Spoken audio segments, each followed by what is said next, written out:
We may continue now to divert ourselves with dialogue and questions, so that we may relax and surrender and know that as we dialogue on various subjects and as we discourse in that way as friends, bit by bit, all the things that you experienced in this three-part transmission will be more and more deeply sinking in, even as you don't think about them at all.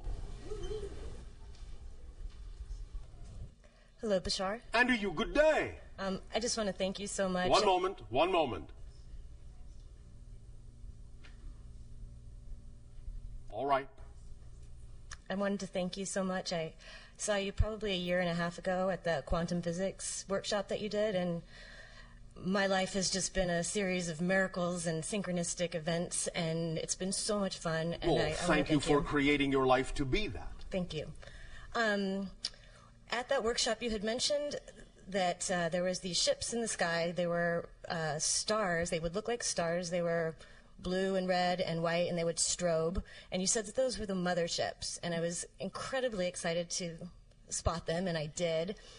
And I see them all the time, and I wanted to ask you if those, other people tell me, like, they're just stars. That's what stars do. They strobe like that. And sometimes that is what they are. Okay. Sometimes, if you are able to pierce into other dimensional frequencies, you can see that there are other things there. It is simply a matter of having discernment to tell the difference. Okay. A year ago at the Burning Man Festival, yes. I would say my highest excitement at that time was to make contact with a UFO. And I meditated on it for several months before I went to the festival. And when I got there, I saw stars flying in the sky. And so did several of my friends. And it was really exciting. And then one particular night, it seemed as if the planet Jupiter flew across the sky.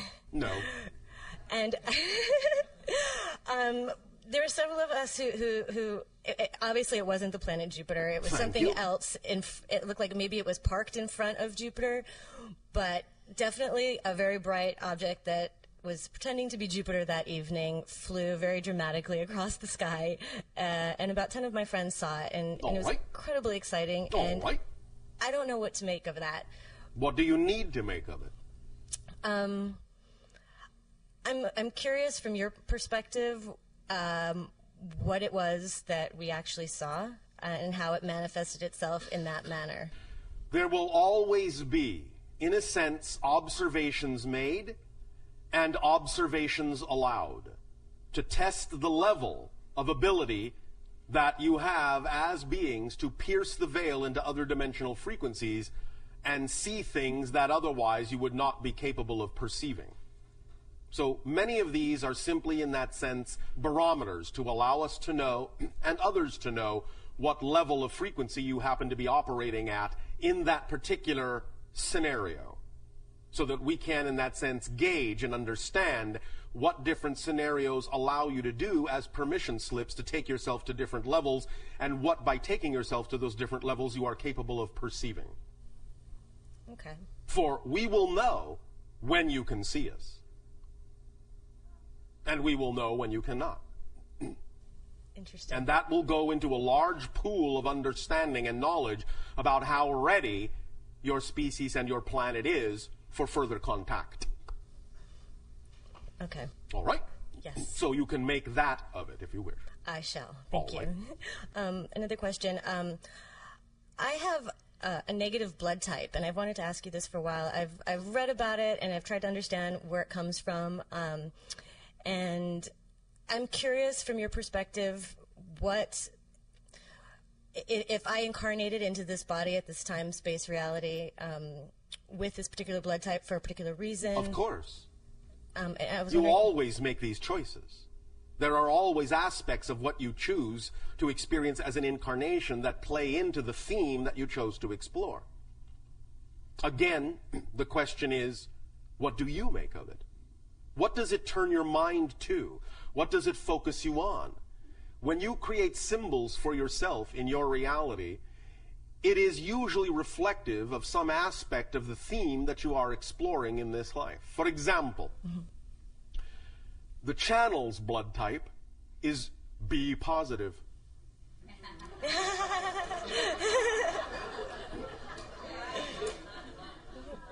Catch my drift? Yes. Does that help? Yes, no, maybe.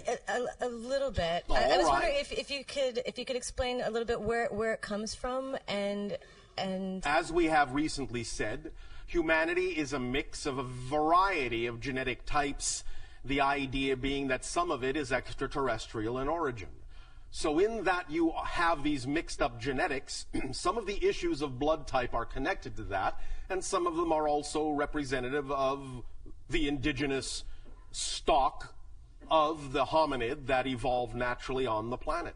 But at this point in time, as you call time, at this point in your evolution, at this point in your day and age, it all simply functions right now as a symbol in the sense of whatever it is that it turns your mind to most strongly is usually a reflective indication of a theme that you are exploring, and that's the way to utilize it, in our opinion, at this time.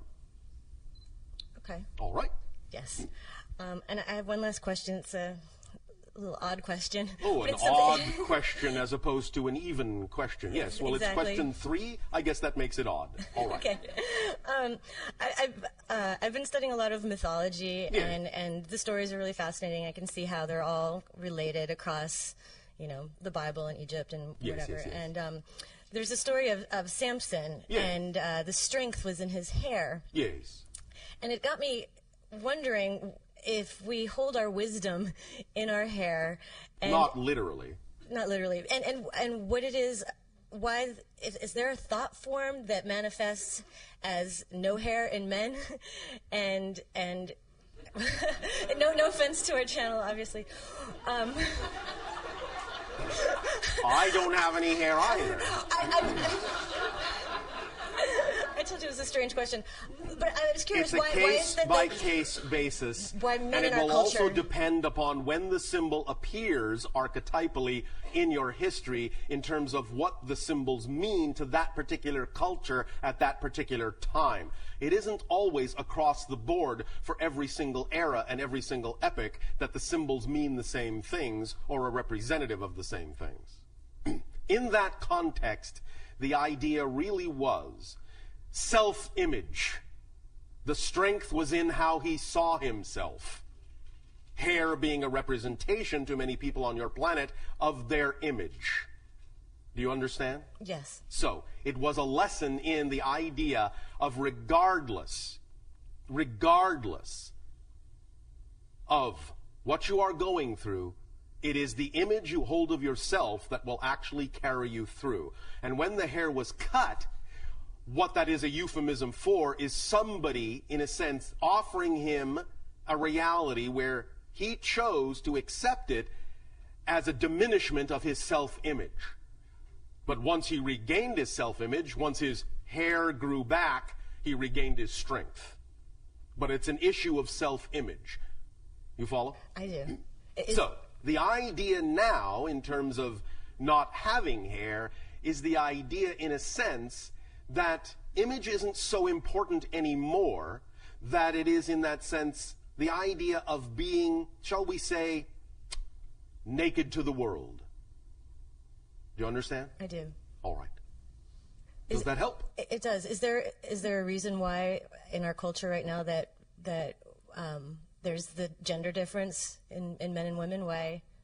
I mean, why does that manifest in that Well, way? you are still dealing, as many civilizations do, with various issues of polarity. And the idea will continue for quite a while in your civilization, even as it still to some degree continues in ours, even though we are becoming more homogeneous and becoming less physical. There is still the expression of the polarity to some degree, because there are still themes of polarity to explore on that level in your reality. And when you say polarity, you mean hair and no hair? I'm confused. I am speaking now of what you just said about the idea of male and female. Right. But I'm saying, why is it that men in our culture tend to, it's usually not a pleasant thing when this happens to men in our culture, and I'm wondering why why it manifests that way as a gender difference. Vulnerability. The males require more vulnerability. You understand? I do. Thank you. Thank you. Thank you very much.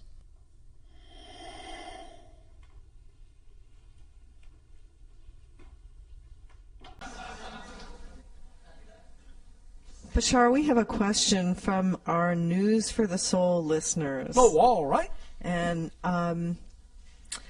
this question is, why do we exist at all? Because you have to. I'll put it another way. Existence simply is. The question, why does existence exist, is a question created within existence.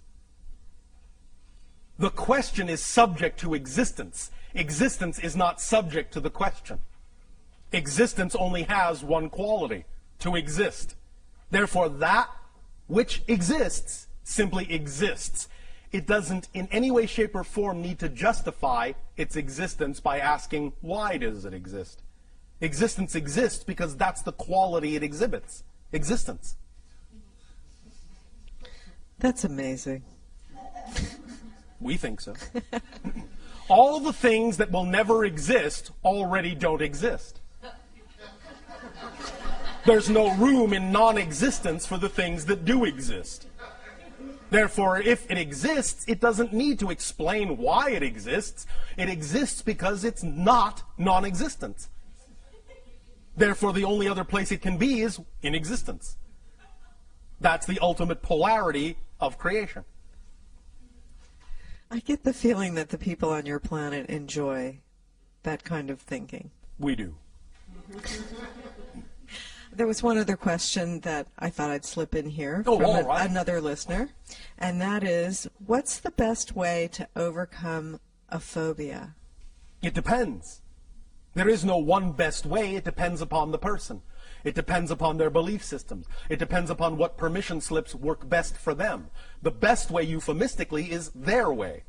Whatever their imagination tells them is their best way. There are any number of suggestions we can make, depending upon the person, depending upon the phobia, but you have to go on a case-by-case basis. There may not necessarily be a generalized idea that will work for all people. Well, what is the basis of phobia? The basis of phobia is the idea of a belief system that allows you to see a representation of the belief that you are completely out of control. Does that make sense? Yeah, and so the specific phobia is a symbolic representation of the kind of belief, the kind of experience of being out of control that the person has.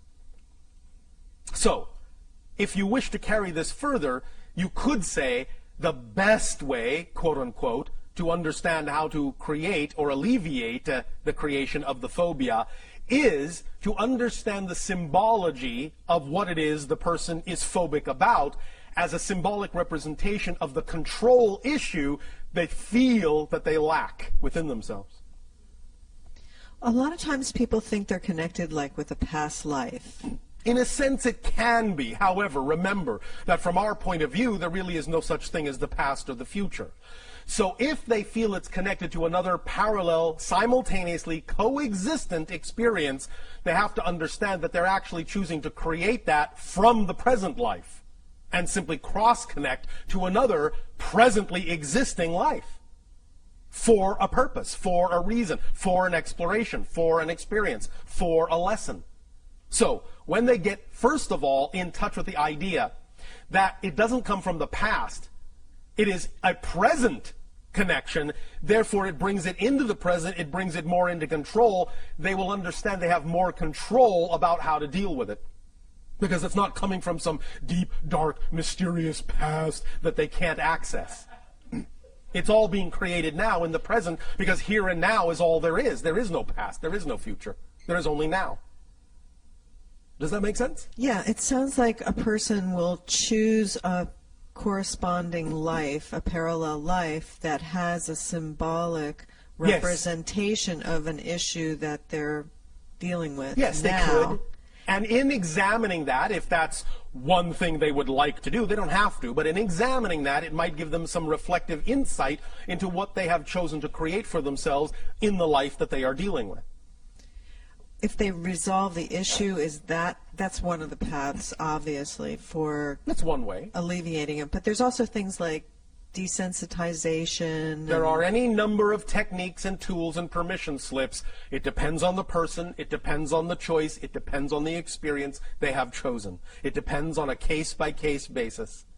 Depends on the beliefs.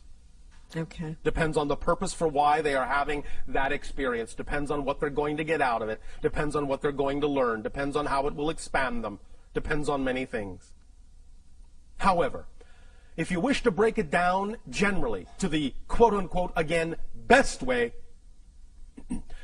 by always acting to the best of your ability on the thing that excites you the most, that process in and of itself will always force you to face whatever issues need to be faced and integrated to allow you to continue on the path of acting on your excitement.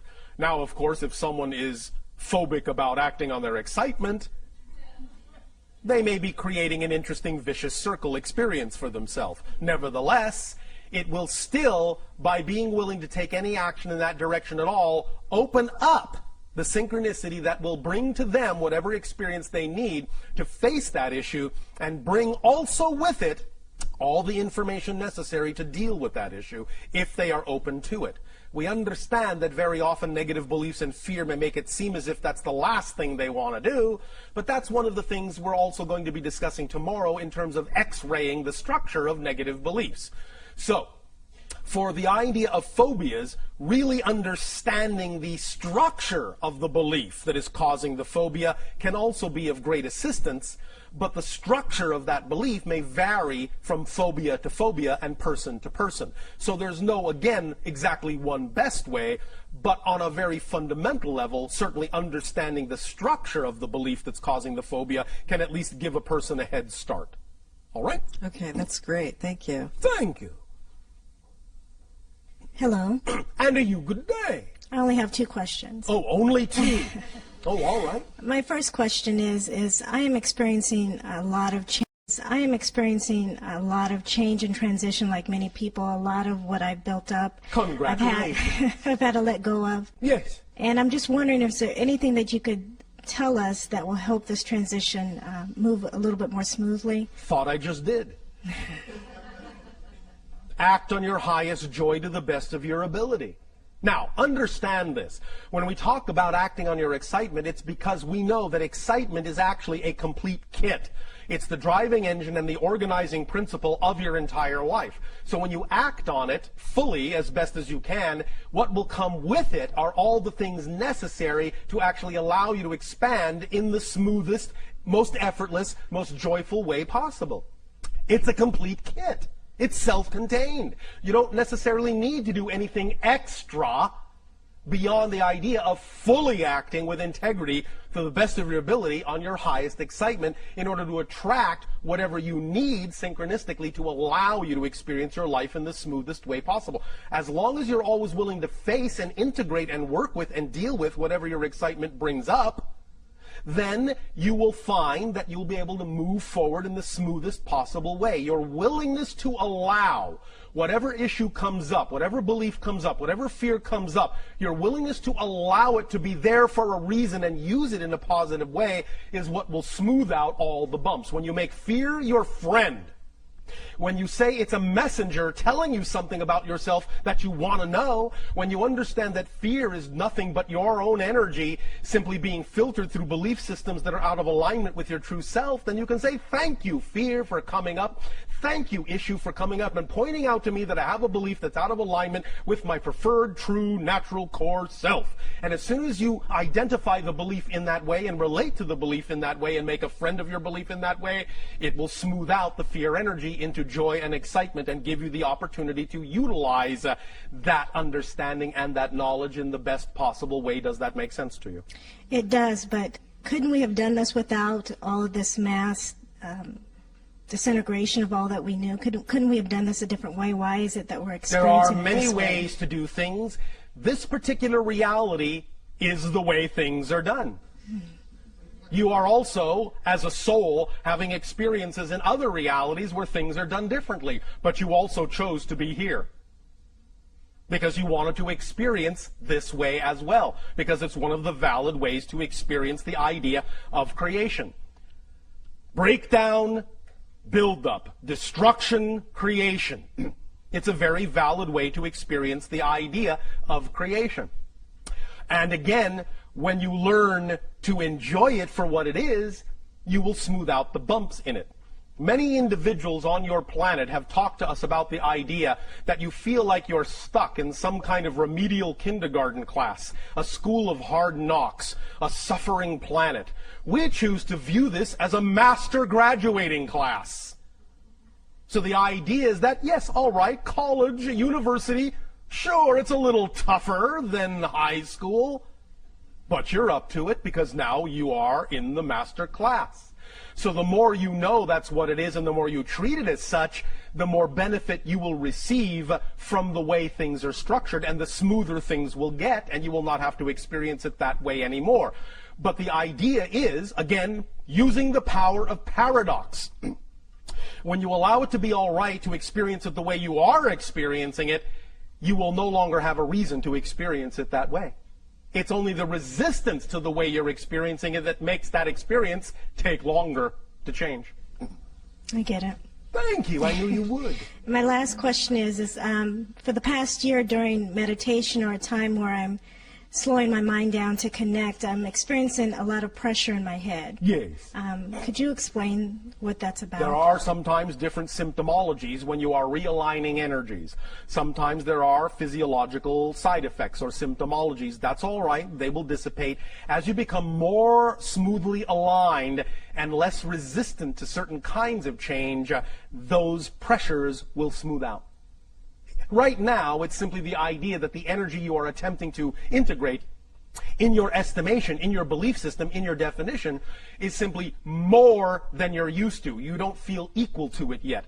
Therefore, as we have euphemistically said by analogy, it's like you are trying to download a dam full of water through a garden hose. There is pressure. But when you widen the hose into a giant conduit, the pressure will be relieved because you become more equal to the energy you are channeling. You follow? Yes, I do. Does that help? Yes, thank you. Thank you.